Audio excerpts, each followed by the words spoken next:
Yang pertama yang akan kita bahas terlebih dahulu mengenai keutamaan daripada melaksanakan solat sunnah duha. Keutamaan yang pertama jemaah sekalian, diriwayatkan dari Abi Dzar radhiyallahu anhu qala, ia berkata, qala Rasulullah sallallahu alaihi wasallam, Nabi Muhammad sallallahu alaihi wasallam bersabda, yusbihu ala kulli sulama min ahadikum sadaqah. Tiap-tiap ruas anggota tubuh di antara kalian mesti dikeluarkan sedekahnya pada pagi hari. Fakullu tasbihatin sedekah. Setiap tasbih kalimat subhanallah yang diucapkan adalah sedekah. Wa kullu tahmidatin sedekah. Setiap tahmid atau kalimat hamdalah itu adalah sedekah. Wa kullu tahlilatin sadaqah. Setiap kalimat tahlil la ilaha illallah yang kita ucapkan adalah sedekah. Wa kullu takbiratin sadaqah. Dan setiap takbir yang kita ucapkan Allahu Akbar adalah sedekah.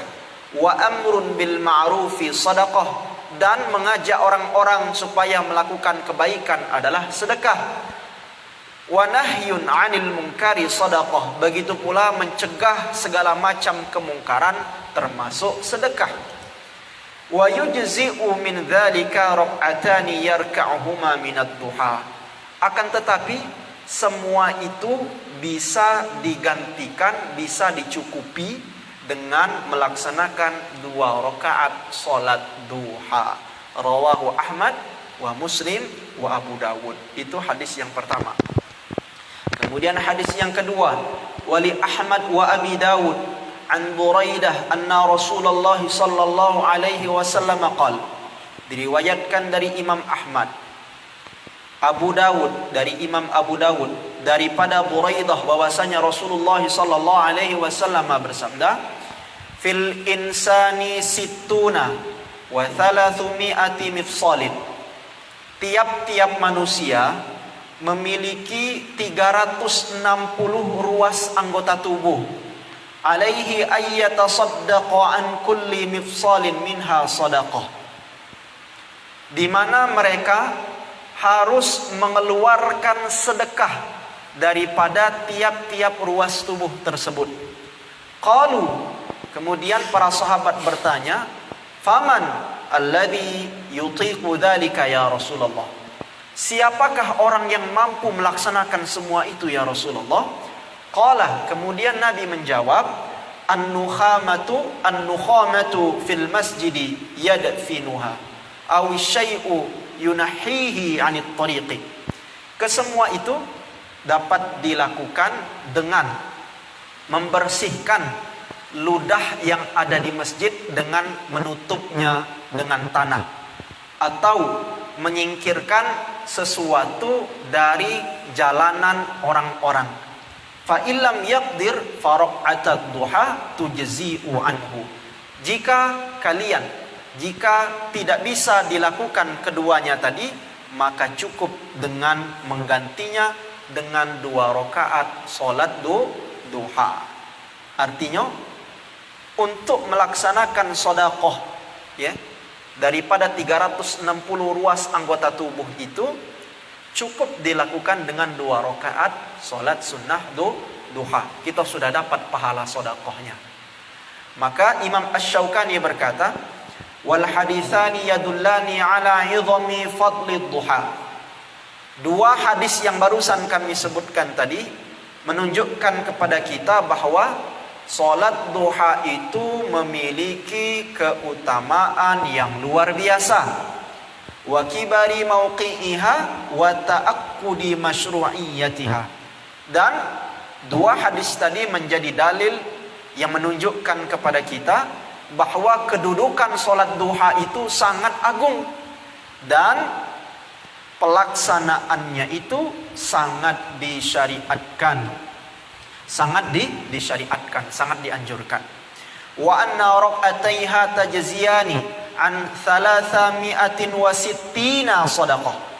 Dan juga 2 rakaat salat sunnat duha sebagaimana yang disebutkan di hadis tadi sudah mencukupi atau menggantikan daripada bersedekah terhadap 360 ruas anggota tubuh. Wa ma kana kadzalik fahuwa haqiqun bil muwadhabati wal mudawamati.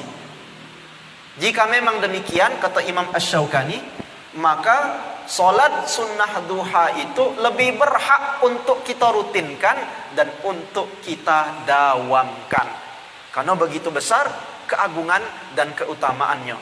Walau hanya 2 rakaat saja hendaknya kita lakukan.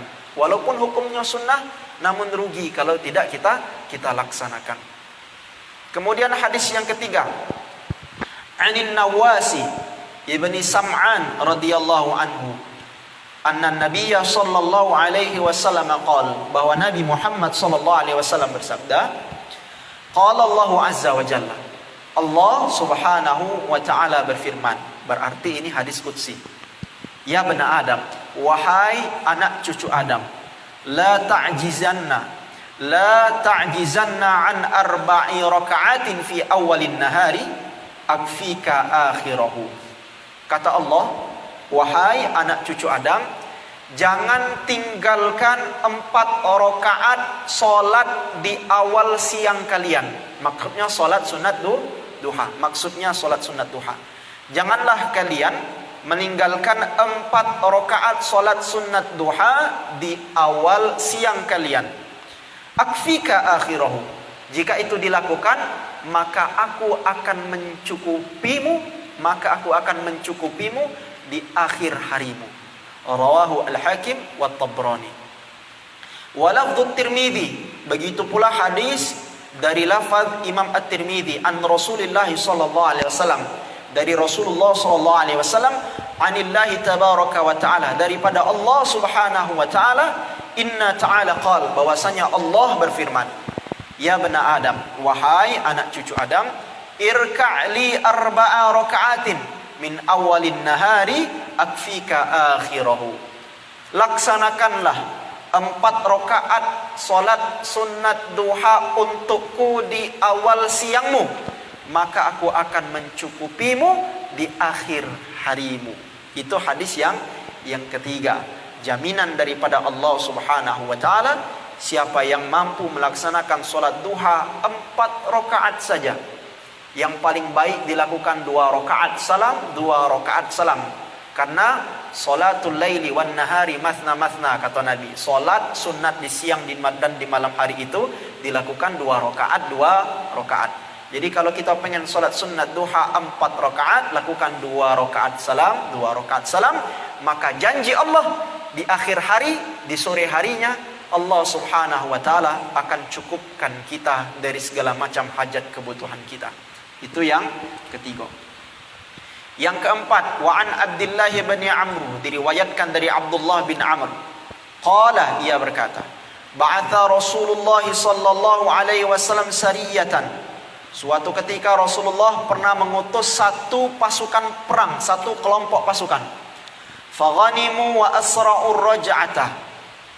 Kemudian pasukan itu pulang dengan sangat cepat dan sambil membawa harta rampasan perang yang sangat banyak. Fatahaddatsan nas, kemudian para masyarakat bingung, heran, berbincang-bincang. Biqurbi maghzahum wa kathrati ghanimatihim wa sur'ati raj'atihim. Mereka heran, mereka berbincang-bincang, keheranan karena melihat pasukan itu kok cepat pulangnya dan membawa harta rampasan perang yang banyak. Faqala Rasulullah, kemudian Rasulullah bersabda, alla adullukum ala aqraba minhum maghzan wa aktsara ghanimatan wa ausyaka raj'atan. Maukah kalian aku beritahu sebuah amalan yang lebih baik daripada apa yang didapati oleh pasukan itu? Lebih banyak ghanimahnya dan lebih cepat meraih kemenangan. Apa amalan itu? Intinya amalan yang lebih baik daripada apa yang didapat oleh pasukan tadi. Maka Rasulullah melanjutkan, man tawaddo'a, siapa saja yang berwudu, thumma ghada ilal masjidi, kemudian ia pergi ke masjid, li subhatid duha, untuk melaksanakan salat sunnat duha, fahuwa aqrabu maghzan wa aktsaru ghanimatan wa ausyaku raja'atan, maka ia mendapatkan fadilah, maka ia mendapatkan ganjaran memenangkan peperangan lebih cepat dan mendapatkan lebih banyak harta rampasan, dan ia mendapatkan kesuksesan dengan lebih cepat. Wa ausyaku raja'atan, dia lebih cepat meraih kesuksesan. Rawahu Ahmad wa Tabrani. Ini fadilah yang keempat.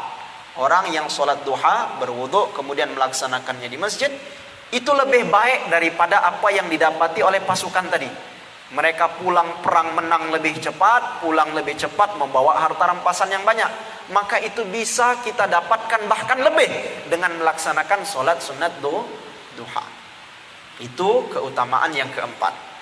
Keutamaan yang kelima, wa an Abi Hurairah, diriwayatkan dari Sayyidina Abu Hurairah radhiyallahu an, qala, ia berkata, awsani khalili bi thalathin, kekasihku Nabi Muhammad sallallahu alaihi wasallam berwasiat terhadap 3 perkara kepadaku.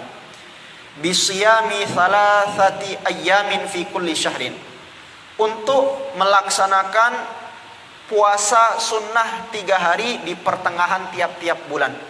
Wa rak'atayid duha, dan untuk melaksanakan 2 rakaat salat duha.